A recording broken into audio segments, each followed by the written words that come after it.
Dear student, in the last lecture we have seen layers of the land. In it we have seen humus, soil, immature soil, layer of soil and small rocks, and then the next bedrock. Next, the process of soil formation. जी माती जी आहे किंवा मृदा जी आहे तर ती मृदा तयार होण्याची जी काही क्रिया जी आहे तर ती क्रिया आपल्याला त्या ठिकाणी पाहिजे. The soil on the land is formed by a natural process. जी सर्वसाधारणपणे आपल्या त्या ठिकाणी लक्षात येत नसते की जमिनीवर मृदा जी आहे ही मृदा नैसर्गिक प्रक्रिया जी आहे तर त्या नैसर्गिक प्रक्रियेमधून नॅचरल प्रोसेस जी आहे तर त्या नॅचरल प्रोसेसमधून त्या ठिकाणी तयार होताना दिसते. The abiotic components of a soil काय सांगितलेलं आहे. The abiotic components of soil are supplied through the weathering of the bedrock. या ठिकाणी असणारे जे काही अजैविक असणारे जे काही घटक जे आहेत तर ते घटक काय होतं नसतं आपल्याला मूळ खडक जे आहे तर त्या मूळ खडकांचं असणारं जे काही वेदरिंग याला त्या ठिकाणी अपक्षयातून मृदेसाठी अजैविक अशा प्रकारचे असणारे जे काही घटक जे आहेत तर त्या घटकांचा असणारा जो काही पुरवठा जो आहे तर तो पुरवठा त्या ठिकाणी होताना दिसतो. त्या ठिकाणी वेदरिंग तिथे मराठी शब्द जो आहे तर तो अपक्षय की यालाच त्या ठिकाणी आपण खडक जे आहेत तर ते खडक फुटण्याची प्रक्रिया जी आहे तर ती प्रक्रिया आपण त्या ठिकाणी म्हणू शकतो. पुढे due to heat, cold and water of the sun, wind and rain respectively the bed rock breaks downs into pieces. म्हणजे सर्वसाधारणपणे उष्णता असेल, थंडी असेल, दुसरं आपल्याला सांगितले पाण्यामुळं काय होतं नसते मूळ खडक जे आहेत तर त्या मूळ खडकांचे त्या ठिकाणी काय होतं नसतात असणारे जे काही तुकडे जे आहेत तर ते तुकडे त्या ठिकाणी निर्माण होताना दिसतात. आता पुढे काय सांगितलेलं आहे पहा की due to heat, cold and water of sun, wind and the rain respectively the bed rocks breaks downs into pieces. म्हणजे उष्णता असेल, थंडी असेल, त्याच्यानंतर असणारे जे काही पाणी असेल, वारा असेल, पाऊस असेल, या सर्वांमुळे ते असणारे जे काही खडक जे आहेत तर त्या खडकांचं त्या ठिकाणी काय होतं नसते ब्रेकडाऊन त्या ठिकाणी होतं नसतं आणि त्याचं असणारं जे काही रूपांतर जे आहे तर ते रूपांतर लहान लहान अशा प्रकारचे असणारे जे काही तुकडे जे आहेत तर त्या तुकड्यांमध्ये त्या ठिकाणी होतं नसतं. Stones, sand and soil are formed from these pieces. आणि आपल्या लक्षात येतं नसते की सर्वसाधारणपणे याच्यापासून आपल्याला त्या ठिकाणी खडे असतील, त्या ठिकाणी आपल्याला दुसरं सांगितलं सँड, वाळू असेल, माती, हे त्या ठिकाणी हे जे काही घटक जे आहेत तर ते घटक त्या ठिकाणी काय होताना तयार होताना दिसतात. Microwaves, worms and insect are found among them. Microwave म्हणजे सूक्ष्मजीव, त्याच्यानंतर पुढे आपल्याला सांगितले वर्म्स म्हणजे कृमी आणि इन्सेक्ट म्हणजे कीटक. म्हणजे हे जे काही घटक जे आहेत तर त्या घटकांमध्ये सूक्ष्मजीव, कृमी किंवा कीटक त्या ठिकाणी आपल्याला आढळून येताना दिसतात. Rodents like mice and rats are also found here. याच्यानंतर आपल्या लक्षात येताना दिसते की सर्वसाधारणपणे उंदीर घुशीसारखी त्याला रोडंट म्हटलेले म्हणजे कृदंत प्राणी. त्या ठिकाणी रोडंट म्हणजे कृदंत प्राणी. तर हे अशा प्रकारचे असणारे जे काही रोडंट लाईक माईस ज्याला आपण त्या ठिकाणी उंदीर त्या ठिकाणी म्हणताना दिसतं. माऊसचं अनेक वचन त्या ठिकाणी दिलं आपल्याला माईस. त्याच्यानंतर पुढे दिलेले की रॅट म्हणजे उंदीर किंवा घुशी सारखे जे काही प्राणी जे आहेत याच्यासारखे कृदंत प्राणी जे आहेत तर ते कृदंत प्राणी सुद्धा काय होता नसतात आपल्याला याच्यामध्ये त्या ठिकाणी आढळून येता नसतात. The roots of the trees growing on the land also helps weathering of the rocks. त्याचबरोबर आपल्या लक्षात येतं नसते की जमिनीवर वाढणारे जे काही झाडं जे आहेत, वृक्ष जे आहेत तर त्या वृक्षांची असणारे जे काही मुळं जे आहेत तर ती मुळं सुद्धा काय करत नसतात खडक जे आहेत तर त्या खडकांचं अपक्षयास त्या ठिकाणी मदत जी आहे तर ती मदत त्या ठिकाणी करताना दिसतात. The process of soil formation is slow and continuous. आणि म्हणून या ठिकाणी मृदा निर्मितीची, माती निर्मितीची असणारी जी काही प्रक्रिया जी आहे तर ती प्रक्रिया त्या ठिकाणी मंद गतीने परंतु सतत त्या ठिकाणी आपल्याला चालू राहताना त्या ठिकाणी दिसते. It takes about 1,000 of years for a 2.5 centimeter thick layer of mature soil to form. म्हणजे सर्वसाधारणपणे परिपक्व मॅच्युअर म्हणजे परिपक्व अशा प्रकारची असणारी काही मृदा जी आहे तर ती मृदा 2.5 सेंटीमीटरचा थर तयार होण्यासाठी सुमारे त्या ठिकाणी हजारो वर्ष जे आहे तर ते हजारो वर्ष त्या ठिकाणी काय होताना दिसतात. ती मातीचा तेवढा थर तयार होण्यासाठी त्या ठिकाणी लागताना दिसतात. नेक्स्ट आता पुढे soil can get destroyed in a short period due to flood, storms and human activities such as mining. मग आता आपण पाहिले की सर्वसाधारणपणे 2.5 सेंटीमीटर चा असणारा जो काही थर जो आहे तर तो मातीचा थर तयार होण्यासाठी सुमारे 1000 वर्ष त्या ठिकाणी लागतात. परंतु त्या ठिकाणी अशा प्रकारची तयार झालेली जी काही माती जी आहे तर ती माती मात्र त्या ठिकाणी आपल्याला सांगितलंय की फ्लड असेल, फ्लड म्हणजे पूर असेल, स्टॉर्म म्हणजे वादळ त्या ठिकाणी असेल किंवा मानवी असणाऱ्या काही कृती. आता त्या मानवी कृतीमध्ये सर्वसाधारणपणे आपल्याला सांगितलं की खाणकाम असेल. तर अशा प्रकारची ज्या काही कृती ज्या आहेत तर त्या कृतीमुळे अशा प्रकारची असणारी जी काही मृदा असेल, माती जी आहे तर ते माती त्या ठिकाणी अल्पावधीतच त्या ठिकाणी नष्ट होऊ लागते. And that is why it is necessary to conserve soil and to prevent erosion of the land. आणि म्हणून त्या ठिकाणी जी काय असणारी जी काही माती जी आहे तर त्या मातीचं कॉन्झर्वेशन त्या ठिकाणी करायचं म्हणजे मृदा संधारण त्या ठिकाणी आपल्याला करायचंय. त्याच्यानंतर दुसरं आपल्याला सांगितलं to prevent erosion of the land.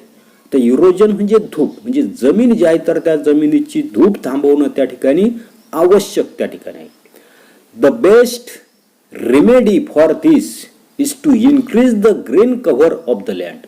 मग या ठिकाणी सर्वोत्तम अशा प्रकारचा उपाय आपल्याला त्या ठिकाणी बघा काय सांगितलं की मृदा संधारण आपल्याला त्या ठिकाणी करायचे. जमिनीची धूप जी आहे तर ती जमिनीची धूप आपल्याला या ठिकाणी थांबवायची आणि याच्यासाठी बेस्ट वे म्हणजे सर्वोत्तम उपाय म्हणजे काय करायचं आपल्याला जमिनीवर वनस्पतीचं आच्छादन जे आहे तर ते आच्छादन त्या ठिकाणी वाढवायचे. Erosion of land is reduce if grass, trees and bushes are grown in it. मग या ठिकाणी अशा प्रकारची असणारी काही मृदा जी आहे तर त्या मृदेचं आपल्याला त्या ठिकाणी संधारण करायचे. धूप जी आहे तर ती धूप त्या ठिकाणी आपल्याला थांबवायची आणि याच्यासाठी असणारी जी काही जमीन जी आहे तर त्या जमिनीवर गवत असेल, झाडं असतील, झुडपं जी आहेत तर ती जर आपण त्या ठिकाणी जर वाढवली तर या ठिकाणी असणारे जे काही इरोजन ऑफ द लँड जमिनीची असणारी जी काही धूप जी आहे तर ती धूप त्या ठिकाणी कमी होताना दिसते. आता पुढे काय सांगितलेले की ट्राय धिस म्हटलेले.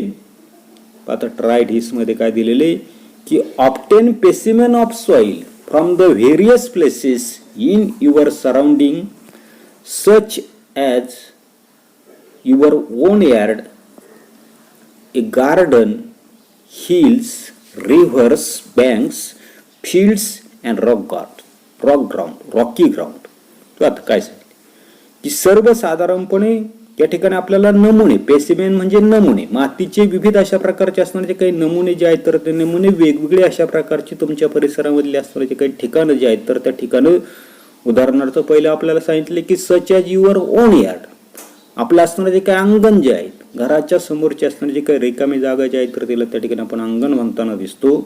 तर त्या अंगणामधली असणारी जी काही माती किंवा आपली जी काही बाग असेल तर त्या बागेमधली असणारी जी काही माती, हिल्स म्हणजे असणारे जे काही टेकडी असेल, डोंगर असेल तर त्या ठिकाणची माती, नदी किनारा जर त्या ठिकाणी असेल, नदीचा काठ जो आहे तर त्या ठिकाणची असणारी काही माती, त्याच्यानंतर आपलं असणारे जे काही शेत जे आहे, जमीन जी आहे तर त्या जमिनीमधली माती किंवा खडकाळ जमीन जी आहे तर ती खडकाळ जमिनीमधली असणारी काही माती, हिची असणारे काही नमुने जे आहेत तर ते नमुने आपल्याला त्या ठिकाणी मिळवायचे. Note the differences in the specimen with respect to colour, feel, texture and size of the particle. मग अशा प्रकारचे मिळालेले जे काही नमुने जे आहेत तर त्या नमुन्यांमधील असताना त्यांचा असणारा जो काही रंग जो आहे तर तो रंग, त्याच्यानंतर त्याचा असणारा जो काही स्पर्श, कानांचा असणारा जो काही आकार जो आहे याच्या आधारे काय करायचं तर त्या मातीची निरीक्षण जे आहेत तर ते निरीक्षण त्या ठिकाणी करायची आणि करून त्या ठिकाणी त्याची नोंद जी आहे तर ती नोंद आपल्याला त्या ठिकाणी करायला सांगितली. त्याच्यानंतर पुढे पहा की डू यू नो, तुम्हाला माहित आहे का. आता काय सांगितले की human humus is the layer formed on the soil due to decomposition of dead plants and animals by microwaves. त्या ठिकाणी मागचं असणारे जे काही पान नंबर असणारे जे काही सर्वसाधारणपणे मागचं असणारे जे काही पान नंबर 6 जे आहे, तर त्या पान नंबर 6 वर आपण त्या ठिकाणी असणारे जे काही आकृती जे आहेत की लेयर्स ऑफ द लँड्स, जमिनीचे थर जे आहेत तर त्याच्यामध्ये आपण त्या ठिकाणी पाहिलेले की असणारे जे काही ह्युमस जे आहेत, तर ते ह्युमस कसं त्या ठिकाणी तयार होताना दिसतंय की सर्वसाधारणपणे मृत अशा प्रकारच्या वनस्पती असतील, प्राणी जे आहेत तर यांचं सूक्ष्मजीवांच्या मार्फत काय होताना दिसते, डिकम्पोजिशन होताना दिसते, विघटन जे आहे तर ते विघटन त्या ठिकाणी तयार होऊन आपल्याला या ठिकाणी ह्युमस जे आहे तर ते ह्युमस त्या ठिकाणी तयार होताना दिसतं, ज्याला त्या ठिकाणी आपण कुथित मुद्रा अशा प्रकारचा मराठी शब्द त्या ठिकाणी आहे ह्युमससाठी. Humus supplies nutrients to the soil. आणि अशा प्रकारची ही जी काही मृदा जो आहे तर त्या कृथित मृदा जे आहे तर त्याच्यामुळे काय होतं नसते, जमिनीला पोषक घटक जे आहेत तर ते पोषक घटक पुरवण्याचं काम त्या ठिकाणी करताना दिसतं. Humus is also important for aerating soil and for holding water in the soil. जी काय असणारे जे काही कुथित अशा प्रकारचे असणारे जे काही मुद्रा जे आहेत, मृदा जे आहेत, माती जी आहेत तर त्या मातीमुळे काय होतं नसते की सर्वसाधारणपणे एरेटिंग द सॉइल म्हणजे हवा जी आहे तर ती हवा त्या मातीमध्ये त्या ठिकाणी खेळती राहताना दिसते. आणि दुसरं आपल्याला सांगितले for holding water in the soil. त्याचबरोबर आपल्या असं लक्षात येतं नसते की मातीत पाणी धरून ठेवण्याची जी काही क्षमता जी आहे तर याच्यासाठी सुद्धा या ठिकाणी असणारी जी काही ह्युमस किंवा कुथित मुद्रा जी आहे तर ती त्या ठिकाणी महत्वाची त्या ठिकाणी आहे. The proportion of the humus in the upper layer of the good fertile soil is about 32% to 50%. म्हणजे सर्वसाधारणपणे चांगले अशा प्रकारचे असणारे जे काही सुपीक जमीन जी आहे जिला आपण त्या ठिकाणी फर्टाईल सॉइल त्या ठिकाणी म्हणताना दिसतो, म्हणजे चांगल्या सुपीक जमिनीमध्ये वरचा असणारा जो काही अप्पर अशा प्रकारचा असणारा जो काही लेअर जो आहे तर त्या लेअरमध्ये असणारे जे काही ह्युमस जे आहे तर त्या ह्युमसचं असणारे जे काही प्रमाण जे आहे तर ते प्रमाण सुमारे 33% ते 50% त्या ठिकाणी ते असतं. त्याच्यानंतर पुढे आता काय सांगितले की यूज युअर ब्रेन पॉवर. या ठिकाणी असणारं काही डोकं जे आहे तर ते डोकं त्या ठिकाणी चालवायचे. पहा काय सांगितले, what are the constituents of the soil, classify them as biotic and abiotic constituent. म्हणजे माती जी आहेत, मृदा ज्या आहेत तर त्या मृदेमधले विविध घटक त्या ठिकाणी कोणते आणि त्यांचं असणारे जे काही वर्गीकरण जे आहे तर ते वर्गीकरण आपल्याला बायोटिक आणि अबायोटिक म्हणजे जैविक आणि अजैविक अशा घटकांमध्ये त्या ठिकाणी करायला सांगितले. पाहता काय सांगितलं येईल आपल्याला, the particles of the soil, sand, rock and stones etcetera are the abiotic constituents of the soil. जे माती जी आहे तर त्या मातीमध्ये असताना जे काही कण जे आहेत तर ते कण म्हणजे त्याच्यामध्ये असताना जे काही वाळू असेल, माती असेल, खडक असेल, दगड असेल, हे सर्वच्या सर्व त्या ठिकाणी ते असणारे जे काही माती जी आहे तर त्या मातीचे अबायोटिक म्हणजे अजैविक अशा प्रकारचे त्या ठिकाणी घटक त्या ठिकाणी असणार आहे. सेकंड आपल्याला सांगता येईल, the biotic constituents are microwaves, bacteria, unicellular protozoans, fungi, algae, small insect lights, ants and termites, worms, centipede, millipede, earthworm, etc. त्याच्यानंतर मातीमध्ये असणारे जे काही जैविक अशा प्रकारचे असणारे जे काही घटक जे आहेत तर त्या घटकांमध्ये मायक्रोवेव्ज जे सूक्ष्मजीव असतील, बॅक्टेरिया म्हणजे त्या ठिकाणी जीवाणू असतील, युनिसेल्युलर प्रोटोझोआन एकपेशीय अशा प्रकारचे आदिजीव असतील, फंगी म्हणजे बुरशी असेल, आल्गी म्हणजे त्या ठिकाणी शेवाळ असेल, त्याच्यानंतर स्मॉल इन्सेक्ट लहान लहान अशा प्रकारचे असणारे जे काही कीटक जे आहेत तर त्या कीटकांमध्ये आपल्याला त्या ठिकाणी मुंगी सांगता येईल, वाळवी त्या ठिकाणी सांगता येईल, त्याच्यानंतर वार्म्स म्हणजे कृमी त्या ठिकाणी सांगता येईल, सेंटिपेड आणि मिलीपेड या ठिकाणी गोम आपल्याला त्या ठिकाणी माहिती, गोमीला त्या ठिकाणी अनेक पाय असतात, अशा प्रकारचे असणारे जे काही सेंटिपेड आणि मिलीपेड किंवा दुसरं आपल्याला सांगता येईल की अर्थवर्म ज्याला आपण गांडूळ म्हणताना दिसतो. अशा प्रकारचे सर्वच्या सर्व हे जे काही सजीव जे आहेत तर त्या सजीव घटकांचा समावेश त्या ठिकाणी बायोटिक कॉन्स्टिट्युएंट मध्ये त्या ठिकाणी आपण करताना दिसतो. एवढा असणारा जो काही भाग जो आहे तर तो भाग आपण या तासाला पाहिला. पुढील भाग पुढील तासाला पाहू. धन्यवाद.